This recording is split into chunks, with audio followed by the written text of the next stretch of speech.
This is Valley News Live 10 at 10.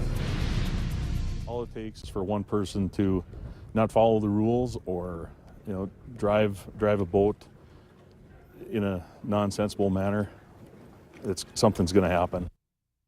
Becker County Sheriff's Department says that they have had 2 water-related deaths so far this summer, and that's too many. Good evening, everyone. Thanks for joining us. Mike has the night off.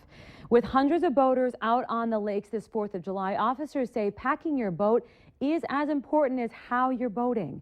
Valley News Team's Macy Enger headed to Lakes Country and found out what to watch out for when you're on the water.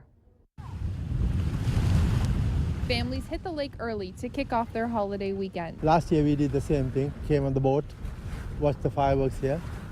So we'll be doing the same thing. Just came out to have some fun and enjoy ourselves this weekend. Just on Detroit Lake alone, there'll be over 100 boaters out here this weekend and a handful of officers patrolling the area. We have to prepare for the worst and hope for the best. Deputies say not only is it important to know your boat, carry life jackets and a fire extinguisher, but avoid carelessness, distracted driving, and driving with little experience. Don't attract attention to yourselves, because once you attract attention, people are going to call. They're going to call us, and then we have to investigate, and we will investigate. So that's what I would suggest. Be sensible, drive safely, and if you're going to be drinking, get a sober driver, even for a boat. Distracted driving on the water surprisingly doesn't involve cell phones. Instead, deputies find boaters paying attention to the person being towed behind the boat and not looking ahead. They have to have a rearview mirror or a spotter inside the boat at all times. We're not trying to deter people from having fun. We just want them to have safe fun. Hopefully keeping water-related complaints to a minimum. Macy Enger, Valley News Live. Last year in Minnesota, there were 14 boating-related deaths, and in North Dakota, there were 5. Fireworks will light up the night sky at many celebrations this weekend, but what some may not realize is that fireworks can be a source of stress for some veterans. The loud noises can sound like gunfire and trigger post-traumatic stress disorder for some veterans. PTSD is not necessarily curable, but it is controllable with the help of therapy and support. And now, new yard signs are popping up across the country saying a combat veteran lives here and please be courteous with fireworks. A Fargo VA psychologist says it's a great start to remind people, but remember that not all veterans will use the sign even if they suffer from PTSD. But we have a lot of veterans that don't want anybody to know that they have PTSD, and so you don't always know. You may know that you live next to somebody that served, but you can't know that they've got that diagnosis. If you'd like one of the signs for yourself or a family member, or if you want to donate so a veteran can get one for free, go to militarywithptsd.org. They are currently backlogged right now and will not get them in time for the 4th, unfortunately, but some people are planning to make them locally. Well, it's July 2nd, 239 years ago today, the 13 colonies voted to fight for their independence from Great Britain. 2 days later, July 4th, they ratified the Declaration of Independence. But did you know that's why we celebrate the holiday? Our cameras headed downtown today to see if people knew the true meaning of the holiday. Surprisingly, almost everyone did. Celebrate the 4th of July because we want to celebrate and remember our announcement of independence from the British Empire. We celebrate the 4th of July because it's Independence Day. When the settlers defeated the England's army.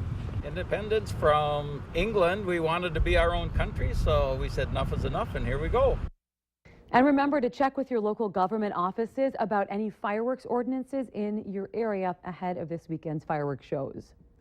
Well, some say that the engine of a good economy is small businesses. In North Dakota, the Small Business Administration is making strides to help historically underrepresented communities contribute. North Dakota's women are leading the country in small business growth and impact, which is powering an economy continuing to rebound from recession. 2/3 of that business is being generated by small businesses. So small businesses are the engine of our economy. They are the reason our economy is enjoying this rebounding. We can't ignore women, which are half of the population, and making sure that we're creating those opportunities for employment. 23,500 companies account for a third of the state's businesses, to the tune of $3.9 billion in annual sales, according to and assisted by the Small Business Administration. Being an entrepreneur is the same for women as it is for men, so just so everyone's equal and has the same ability to do really anything. It just shows that, women can do anything just like men can. The SBA works to help other disadvantaged people get help starting and sustaining businesses as well, including those on the Standing Rock Reservation. Although we have a presence that's enduring in the great state of North Dakota, we want to deepen that relationship with the underserved. The SBA says they will provide more training and technical assistance to help reservation members build businesses. For NBC North Dakota News, I'm Max Grossfeld. While the state's unemployment rate is one of the lowest in the nation at 3.1%, it was as high as 60% on the Standing Rock Reservation in 2014.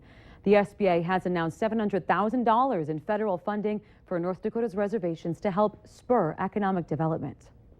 Here's a fun chance for you. Wheel of Fortune is coming to Fargo, and you could be a contestant. The Wheelmobile event will take place during 2 special days of contestant searches at Shields Arena. The event is sponsored by Shooting Star Casino and will take place at Shields. Come and audition to be on the Wheel of Fortune this July. For details and rules, you can visit our website at ndtoday.tv and click on the contest tab. Moorhead police are on the lookout for a vehicle involved in a hit-and-run crash. It happened yesterday at the intersection of 4th Street and Main Avenue in Moorhead. According to the victim, the driver ran a red light and hit him on his bike, then drove off. Now, it's described as possibly being a light-colored Oldsmobile driven by an elderly woman.